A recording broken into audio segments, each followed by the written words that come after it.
جب یہ خبر ملی کہ رابعہ کے بھائی منان نے اپنی بیوی اور 3 خوبصورت پھول سے بچوں کو موت کے گھاٹ اتار کر خودکشی کی کوشش کی ہے تو ہم بھی سکتے میں رہ گئے۔ منان کا گھر ہمارے پڑوس میں تھا اور وہ کافی عرصے سے کسی ذہنی پریشانی میں مبتلا تھا۔ اس نے اچھی بھلی نوکری بھی چھوڑ دی تھی اور اب ہر وقت ان کے گھر سے جھگڑنے کی آوازیں آتی رہتی تھیں۔ منان پہلے ایسا نہ تھا۔ وہ نیک، شریف، 5 وقت کا نمازی اور ایک نارمل شخص تھا۔ ہم لوگ ان کے گھرانے کو برسوں سے جانتے تھے کیونکہ منان کے والدین کا مکان ہمارے مکان کے دائیں طرف تھا۔ منان شادی سے پہلے والدین کے ساتھ رہتا تھا مگر شادی کے بعد ماں کے پرزور مطالبے سے مجبور ہو کر اس نے ہمارے گھر کے بائیں جانب ایک برائے فروخت گھر خرید لیا۔ یوں ایک طرف رابعہ اور اس کے والدین اور دوسری جانب رابعہ کا بھائی منان ہمارے پڑوسی ہو گئے تھے۔ رابعہ میری بچپن کی سہیلی تھی اور ہم نے ساتھ پرائمری تعلیم حاصل کی، میٹرک بھی ساتھ کیا۔ ان کے گھر میں برسوں کا آنا جانا تھا، ایک دوسرے کی ہر خوشی غمی میں شریک ہوتے تھے اور ہم دونوں کی دوستی کے باعث ہمارے گھرانوں میں بھی اچھے تعلقات قائم ہو گئے تھے۔ رابعہ کی والدہ اکثر ہمارے گھر آیا کرتی تھی۔ وہ گھنٹوں امی کے پاس بیٹھی باتیں کرتی رہتی۔ ایک روز رابعہ کی والدہ آئی، بتایا کہ ان کی بڑی بیٹی کی شادی ہے۔ وہ شادی کا کارڈ دینے آئی تھی۔ اس بار وہ کافی دنوں بعد ہمارے گھر آئی تھی اور شادی کا دعوت نامہ ساتھ لے کر آئی تھی۔ انہوں نے بتایا کہ شادی جلدی میں طے ہوئی اور یہی معاملات طے کرنے کے سبب وہ مصروف تھی، لہٰذا ہمارے گھر بھی نہیں آ پائی تھی۔ انہوں نے معذرت کی کہ پہلے سے ہمیں اس بارے میں اطلاع نہیں دے سکیں اور پھر بہت اصرار سے شادی میں شرکت کے لیے کہا۔ ہم سب نے بڑی خوشی کا اظہار کیا، ہمیں واقعی خوشی ہوئی تھی۔ امی نے کہا کہ ایسے موقعوں پر گھر میں مصروفیت بڑھ جاتی ہے، لہٰذا معذرت کی کیا بات ہے، ہم شادی میں ضرور آئیں گے اور خوب تیاری کے ساتھ آئیں گے۔ میں نے ان سے ہنستے ہوئے کہا، باجی کی شادی کے لیے تو میں نئے جوڑے کے علاوہ میچنگ جیولری اور سینڈلز بھی خریدوں گی۔ آنٹی نے میری بات سن کر ہنستے ہوئے خوشی سے مجھے گلے لگا لیا۔ ہمارے درمیان ایسی ہی محبت تھی۔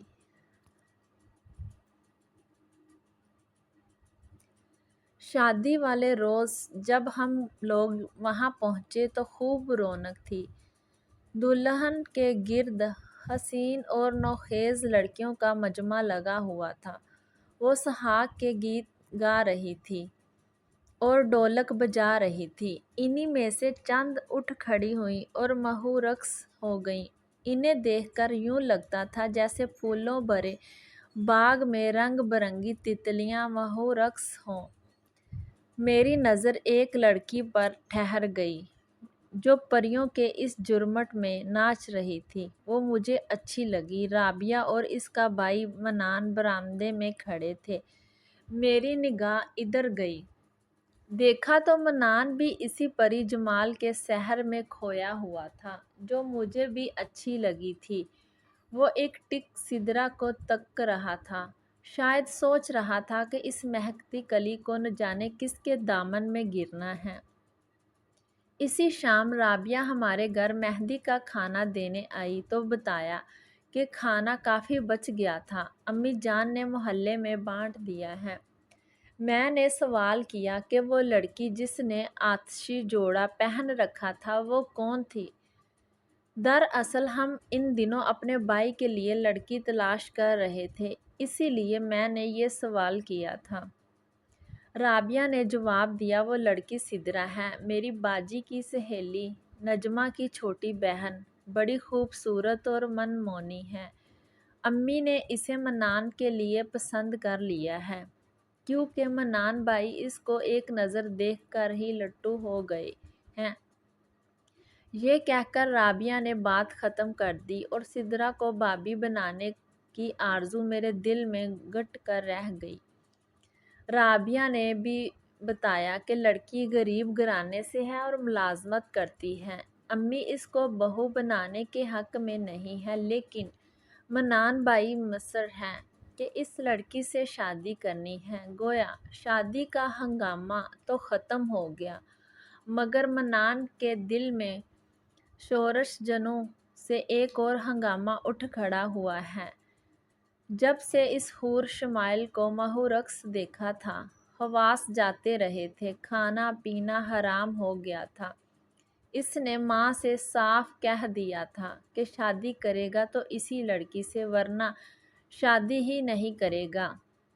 بیٹے کے اصرار پر خالہ عظمت سدرا کی والدہ سے بات چیت طے کر آئی۔ ان لوگوں کے لیے یہ رشتہ کسی نعمت سے کم نہیں تھا، تاہم سدرا اس رشتے پر راضی نہ تھی۔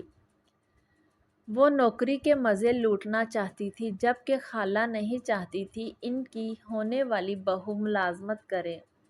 لڑکی نے شرط رکھ دی کہ شادی اسی صورت میں قبول ہے اگر سسرال والے ملازمت پر اعتراض نہ کریں اور ملازمت شادی کے بعد بھی جاری رکھنے کی اجازت دیں۔ منان تو عشق میں دیوانہ ہو گیا تھا۔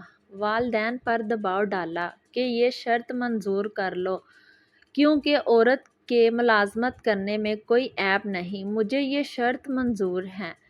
والدین ایک بار پھر بے بس ہو گئے، بیٹے کی محبت میں ہتھیار ڈالنے پڑے۔ معاملہ یہ نہ تھا، اصل معاملہ تو یہ تھا کہ سدرا یہاں شادی نہ کرنا چاہتی تھی، کیونکہ منان خوش شکل نہ تھا، تبھی ایسی شرطیں رکھ رہی تھی کہ لڑکے والوں کی طرف سے انکار ہو جائے۔ بہرحال والدین کے دباؤ سے اسے منان سے شادی کے لیے ہاں کرنا پڑی۔ سپنوں کی رات جب دولہا نے دلہن کے گھونگھٹ اٹھایا، وہ مبہوت رہ گیا۔ سہیلیوں نے 16 سنگار کر کے دلہن کے حسن میں 4 چاند لگا دیے تھے۔ جب اس نے اپنی شریک حیات کا التفات چاہا تو وہ روتی ہوئی مسحری سے اٹھ کھڑی ہوئی اور صوفے پر جا بیٹھی۔ اس رویے پر دولہا میاں پریشان ہو گئے، لیکن دلہن کو مجبور نہ کیا کہ اکثر لڑکیاں شادی کے رموز و اسرار کو نہیں سمجھتی تو خوف کھاتی ہیں۔ ولیمے کے دن شام کو دلہن نے والدین کے گھر جانے کی فرمائش کر دی۔ وہ ملنے گئی تو رات وہیں رہ گئی اور پھر ہفتہ بھر نہ لوٹی۔ تب اس کے والدین نے ڈانٹ ڈپٹ کر اسے سسرال جانے پر مجبور کیا۔ وہ مارے باندھے آ تو گئی، لیکن شوہر کے ساتھ ناگواری کا اظہار کرتی رہی۔ منان پریشان تھا، مگر کسی سے دلہن کی شکایت نہ کرنا چاہتا تھا کہ تماشا بننے سے پہلے خود ہی صورتحال سنبھال لے۔ وقت ظالم ہے، وہ کسی کا انتظار نہیں کرتا۔ دلہن کو بھی دولہا کی آرزوؤں سے سمجھوتا کرنا پڑا، کیونکہ منان نے شرط عائد کر دی کہ اگر تم میری نہ بنو گی تو پھر میں ملازمت کے لیے تم کو گھر سے باہر جانے کی اجازت بھی نہ دوں گا، تم گھر سے قدم نہ نکال سکو گی۔ چھٹیاں ختم ہو رہی تھیں اور یہ بڑی کڑی شرط تھی۔ ملازمت کو برقرار رکھنے کے لیے سدرا کو ہر صورت گھر سے باہر قدم نکالنا ہی تھا۔ بہرحال کچھ عرصہ اکھڑی اکھڑی رہنے کے بعد وہ منان کے ساتھ خوش و خرم ہو گئی۔ اس دوران 3 بچے بھی ہو گئے۔ سدرا نے پھر بھی ملازمت نہ چھوڑی۔ وہ بچے ساس نندوں کے حوالے کر کے چلی جاتی تھی۔ یوں 6 برس بیت گئے۔ نندوں نے اسے مجبور کیا کہ یا تو وہ ملازمت ترک کر دے یا پھر علیحدہ گھر میں رہے اور اپنے بچوں کی خود پرورش کرے۔ وہ بھی دل سے یہی چاہ رہی تھی۔ اس نے ایک بوڑھی عورت کو صبح سے شام تک بچوں کی آیا کے طور پر رکھ لیا اور خود ملازمت جاری رکھی۔ وہ صبح 9 بجے جاتی تھی اور شام 5 بجے آ جاتی تھی۔ منان کی ملازمت اچھی اور معقول تنخواہ تھی۔ وہ بھی صبح کا گیا شام 5 بجے لوٹ کر گھر آ جاتا تھا۔ اس دوران بچے آیا کے ساتھ گھر پر ہوتے تھے۔ علیحدہ گھر میں رہنے کے سال بعد میاں بیوی میں کسی بات پر جھگڑا شدید ہونے لگا۔ تبھی بوڑھی آیا چلے گئی اور سدرا بچوں کو کبھی دادی کے گھر اور کبھی تالے میں بند کر کے جانے لگی۔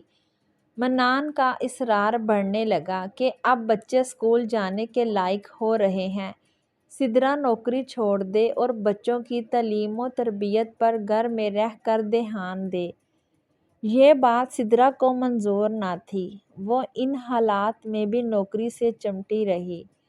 رفتہ رفتہ منان کے رویے میں فرق آنے لگا۔ وہ بجھا اور ذہنی دباؤ کا شکار ہو کر نفسیاتی مریض لگنے لگا۔ وہ اب بچوں کو بھی پیار نہ کرتا بلکہ ان سے دور دور رہنے لگا۔ اس کا رنگ سانولا تھا اور نقوش معمولی تھے۔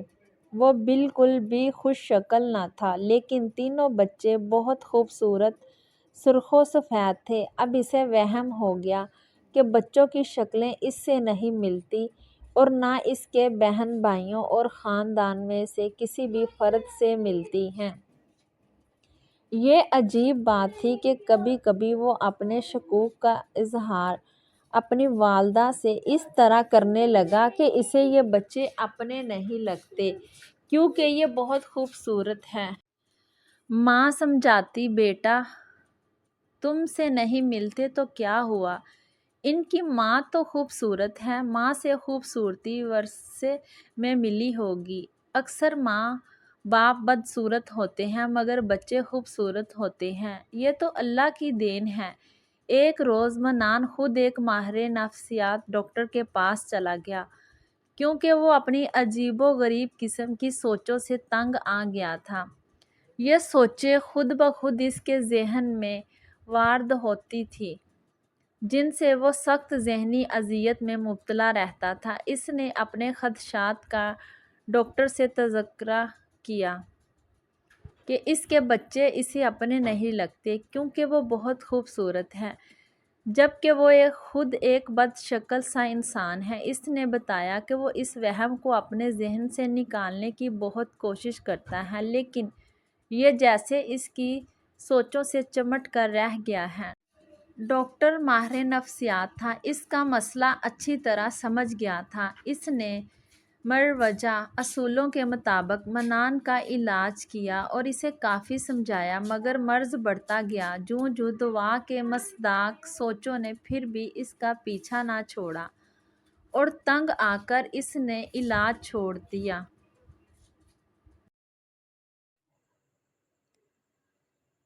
وہ اب سدرا سے اور زیادہ شدت سے الجھنے لگا۔ بار بار یہی مطالبہ تھا کہ نوکری چھوڑو اور گھر سے باہر قدم مت نکالو ورنہ گھر کو تالا لگا کر تم کو قید میں رکھوں گا۔ سدرا کافی پریشان ساس کے پاس منان کی شکایت لے کر آتی کہ اپنے بیٹے کو سمجھائیے، یہ عجیب و غریب باتیں کرنے لگے ہیں، اگر مجھے نہیں رکھنا تو بے شک طلاق دے دے مگر محض شکوک کی بنا پر میری زندگی کو اجیرن نہ بنائے، میری کوئی غلطی نہیں، آپ خود چیک کر سکتی ہیں۔ سدرا نے غلط نہیں کہا تھا، وہ فطرتاً اچھی تھی لیکن اس کی ایک ضد سارے معاملات بگاڑ رہی تھی کہ ملازمت نہیں چھوڑے گی۔ اس نے نوکری چھوڑ کر مسئلے کا حل نہ نکالا اور یوں منان کی ذہنی بیماری رفتہ رفتہ بڑھتی گئی۔ اب اس کی سوچیں کسی اور سمت میں سفر کرنے لگیں۔ اس نے جھنجھلا کر اپنی خراب ذہنی کیفیت کے تحت اچھی بھلی ملازمت چھوڑ دی اور مسلسل بیوی کا پیچھا کرنے لگا۔ ایک دن اس نے دیکھا اس کی بیوی محکمے کے دفتر جانے کی بجائے دفتر کے نزدیک ایک عمارت میں چلی گئی ہے۔ اس نے چوکیدار سے پوچھا، کہ کیا یہ عورت پہلے بھی اس جگہ آتی جاتی ہے اور یہاں کون رہتا ہے؟ چوکیدار نے بتایا کہ محکمہ کا بڑا افسر یہاں بیٹھتا ہے اور یہ بی بی اکثر یہاں آتی ہے اور ان صاحب کے پاس دفتر میں بیٹھی رہتی ہے۔ کبھی کبھی صاحب مجھ سے ہی ان کے لیے چائے اور کھانا وغیرہ منگواتے ہیں۔ یہ سن کر منان کا دماغ گھوم گیا۔ وہ ماں کے پاس گیا اور کہا کہ اس کا شک درست تھا۔ سدرا بد چلن ہے، یہ اپنے افسر کے ساتھ اس کے فلیٹ پر تنہا ٹائم گزارتی ہے۔ ماں نے سمجھایا، بیٹا بغیر دیکھے بہو پر بد چلنی کا الزام لگانا درست نہیں ہے۔ ممکن ہے وہ آفس کے کام سے اپنے بڑے صاحب کے پاس جاتی ہو اور یہ بھی ممکن ہے کہ بڑے صاحب کا ایک ذیلی دفتر ہو۔ یہ تاویل منان کو بہت ناگوار گزری اور وہ اپنی ماں سے بھی ناراض ہو گیا جو اس کی حمایت کرنے کی بجائے بہو کا ساتھ دے رہی تھی۔ وہ گھر آ کر اپنی سوچوں سے الجھتا رہا اور پھر کسی خطرناک ارادے میں غرق ہو گیا۔ اس کی ذہنی رباب پوری طرح بہک چکی تھی۔ اسے یقین ہو گیا تھا اس دنیا میں اس کا کوئی ہمدرد نہیں، حتیٰ کہ اس کے اپنے گھر والے اور ماں تک سدرا ہی کی طرفدار تھی۔ جب سدرا گھر لوٹی اس سے خوب جھگڑا کیا، جھگڑتے جھگڑتے رات بیت گئی۔ اس بے سکونی میں کسی نے کھانا بھی نہ کھایا، روتے سسکتے ڈرے سہمے بچے بالآخر بھوکے ہی سو گئے۔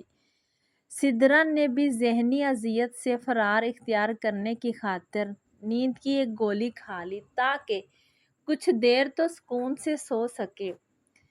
وہ اکثر جھگڑے کے بعد خواب آور گولی پھینک لیا کرتی تھی تاکہ ٹینشن کی کیفیت میں شب بیداری کا عذاب نہ سہنا پڑے، کیونکہ صبح اٹھ کر آفس جانا ہوتا تھا۔ اس کے سوا سدرا کو کوئی اور حل نظر نہیں آتا تھا، کیونکہ منان کو سمجھانا اور قائل کرنا اس کے بس کی بات نہیں تھی۔ شاید وہ قائل معقولیت کی باتوں سے آگے نکل چکا تھا۔